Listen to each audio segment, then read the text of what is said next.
Last year, the Packers were one of the most surprising teams in the NFL, as after starting off the year 3-6, they would go on a hot streak and end the season 9-8, and they would go on to win a playoff game. And in 2024, I think Green Bay will continue where they left off, as I think they will make the playoffs again, and I think this time, they could be a sneaky threat to hoist the Lombardi Trophy in February of 2025, which is what I'm going to explain in today's video. Why the Green Bay Packers are a dark horse Super Bowl contender. Now real quick, before the video does get started, please go ahead and hit that like button if you guys end up enjoying the video, since it really does help out the channel. And of course, subscribe if you guys are new and you guys enjoy content like this. That way you don't miss out on any new videos like the one you're watching right now. But hey, without further ado, let's go ahead and get this thing started.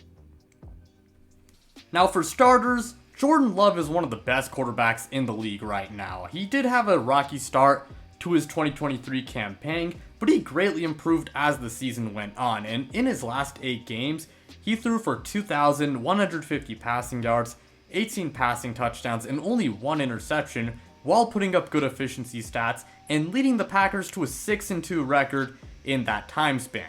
Simply put, he was nothing short of special in the second half of 2023, and I think he's going to continue where he left off, and in 2024 I think he's going to be one of the best quarterbacks in the NFL. And what we saw in the second half of last year, I think we're going to see that for pretty much the entirety of 2024.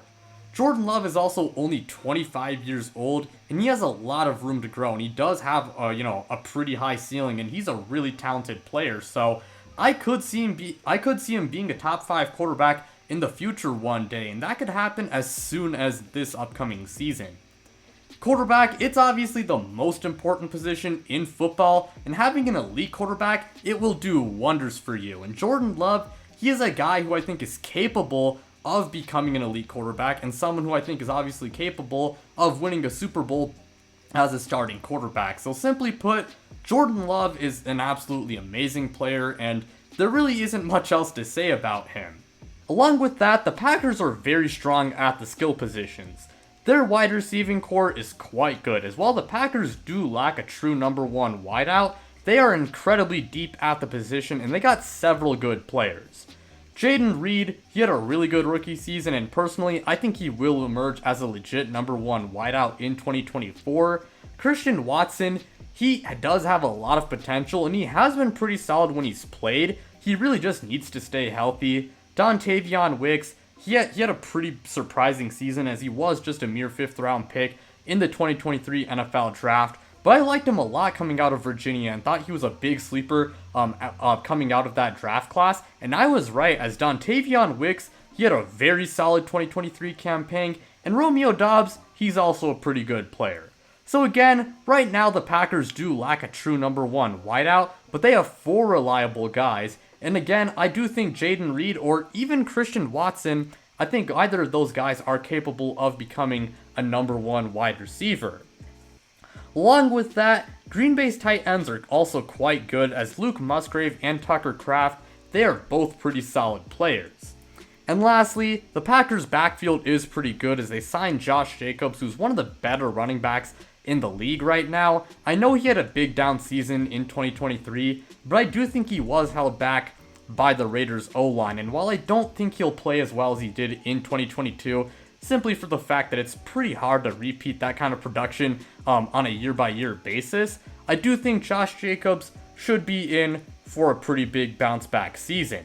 And the Packers did draft Marshawn Lloyd out of USC in this past year's NFL draft, and I thought he was one of the better running backs, in this draft class, and I think he should have a pretty sizable role in his rookie year as a 3rd down back.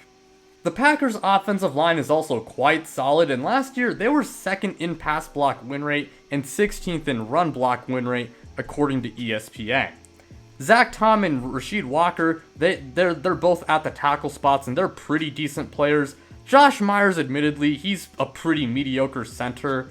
Elgton Jenkins, though, he is one of the best O-linemen in the NFL, and they drafted Jordan Morgan in this past year's NFL draft, and I liked him a lot coming out of Arizona, and I do think he should develop into a pretty good O-lineman. And to wrap up the Packers offense, they got Matt LaFleur as their head coach, and he's a super good head coach, and he is a really good offensive mind. And when you take a look at the stats last year, the Packers were pretty solid statistically, as they were 12th in team offense, 12th in passing offense, 15th in rushing offense, 12th in points per game, 9th in points per drive, and they ranked highly in efficiency stats like EPA per play, success rate, and more.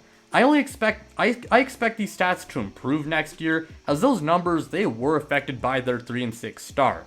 Simply put, Green Bay has a really good offense, being led by one of the best quarterbacks in the league. They got a really good wide receiving core and pretty good tight ends as well, a good backfield, a solid offensive line, and a very good offensive mind. So simply put, the Packers offense next year I think should be top 10, and I think they're going to be really good offensively.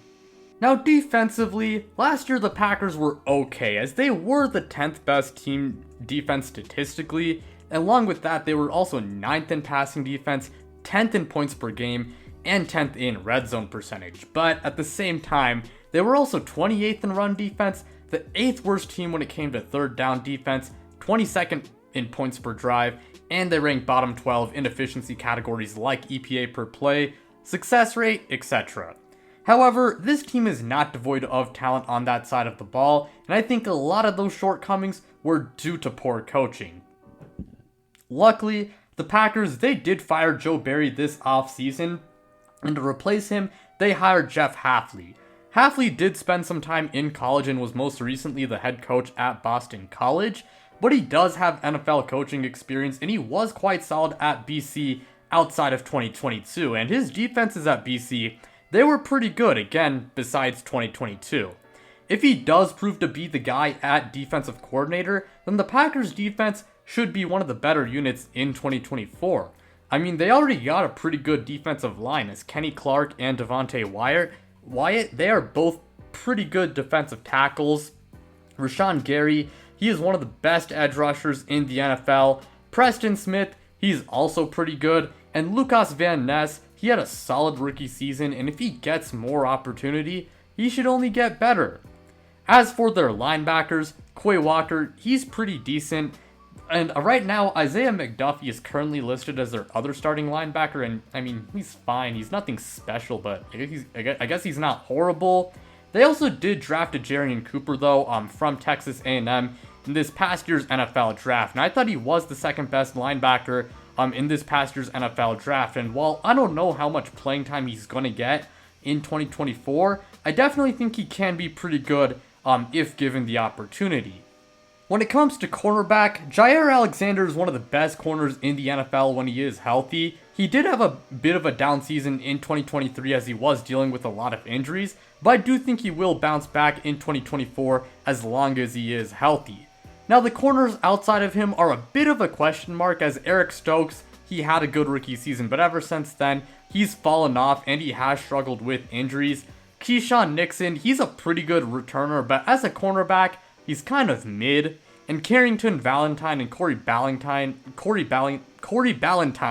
they're just okay. They aren't anything crazy.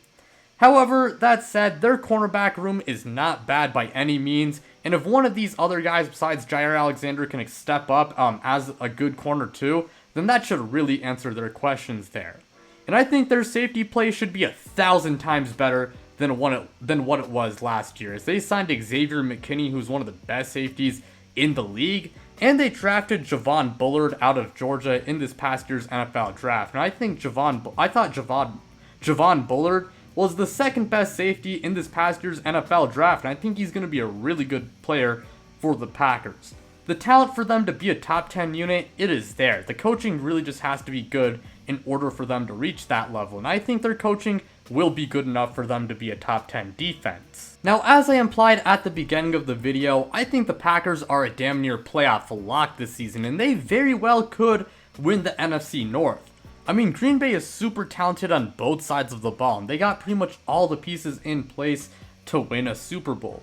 Again, Jordan Love is a great quarterback and the best quarterback in the conference in my opinion, and having a great quarterback does wonders for your team and can make you a massive threat. His offensive supporting cast is also pretty good, as I said before. They really just need somebody to emerge as a number one receiving option. Their defense has all the talent in the world to be very good. They just need, Jeff Hafley to be a good DC. And they have a very good head coach in Matt LaFleur. My only two questions with the Packers are, again, can somebody step up as a number one receiving option? And can their defense live up to its potential? And my answer to both questions is that, yes, I do think Jaden Reed will emerge as a number one receiving option. And two, I do think their defense will live up to its potential.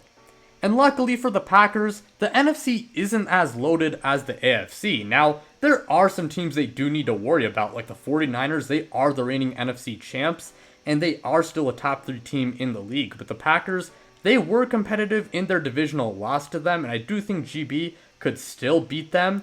The Eagles, they should be poised for a bounce-back season, in my opinion. The Lions in the NFC North, they're obviously still a great team. The Rams are also another dark horse contender, but personally, I do think the Packers are capable of beating all of those teams. But in conclusion, don't sleep on Green Bay when it comes to the Super Bowl conversation, as they are fully capable of winning it all, and I think it's very possible that on February 9th, 2025, it is the Green Bay Packers who are hoisting the Lombardi Trophy. But that's pretty much all I gotta say for today's video. Thank you guys so much for watching. It really does mean a lot to me. Again, like, subscribe, do all of that stuff, and check me out on social media. The links to my Twitter and Instagram are in the description below. But without further ado, I'm out, you guys.